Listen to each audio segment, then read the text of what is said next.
que notre attitude ou notre parole fasse saisir d'où nous sommes. L'exemple de Nicodème le suggère fortement. Lorsque celui-ci, pour défendre Jésus, rappelle qu'il est interdit de condamner un homme sans l'entendre, la riposte des pharisiens part telle une flèche empoisonnée. Serais-tu de Galilée, toi aussi? Jean 7, 52. La parole et l'action de Jésus obligent ses auditeurs à se demander d'où il est et à dévoiler d'où ils sont. S'étant rendu dans sa patrie, il enseignait les gens dans la synagogue de telle façon qu'ils étaient frappés d'étonnement. D'où lui viennent, disait-il, cette sagesse et ces miracles? N'est-ce pas là le fils du charpentier? D'où lui vient donc tout cela? Et ils étaient scandalisés à son sujet. Matthieu 13, 53, 56. Luc 4, 16, 22. Jésus lui-même laisse d'ailleurs entendre qu'il y a un mystère de son lieu. Au scribe qui affirme « Je te suivrai où que tu ailles » Matthieu 8, 19, il riposte.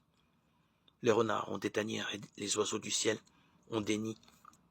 Le Fils de l'homme, lui, n'a pas où reposer la tête Matthieu 8, 20.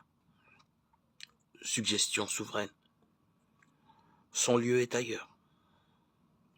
La controverse sur le lieu d'où survient le Christ lors de la guérison de l'aveugle né, Saint Jean la décrit avec une verbe amusée et ironique. Il l'accable d'injures. Toi, dirent-ils, tu es disciple de cet homme. Nous, c'est de Moïse que nous sommes les disciples. Nous savons que c'est à Moïse que Dieu a parlé, mais de lui nous ne savons d'où il est. L'homme leur répondit, c'est là justement l'étonnant, que vous ne sachiez pas d'où il est, alors qu'il m'a ouvert les yeux. Jean 9, 28, 30. Et lorsqu'il monte à Jérusalem pour la fête des tabernacles et que les gens disent de lui, nous savons pourtant d'où il est, tandis que le Christ, quand il viendra, personne ne saura d'où il est. Jean 7, 27. Jésus commente solennellement, où je suis, moi, vous ne pouvez venir.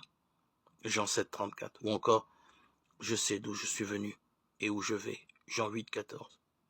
Au cœur de la passion, l'interrogatoire de Pilate se condense dans la question cruciale.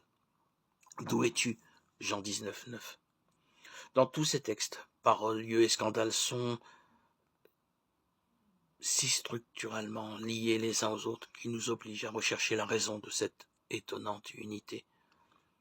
Ils nous renvoient au paradoxe fondamental de l'existence du Christ, qui est celui de son lieu, c'est-à-dire celui de son origine, d'où il est, celui de sa demeure, où il est, celui de sa route, où il va. C'est bien l'Évangile lui-même qui nous invite à découvrir le lieu propre, celui à partir duquel il est pour le monde, incessante provocation.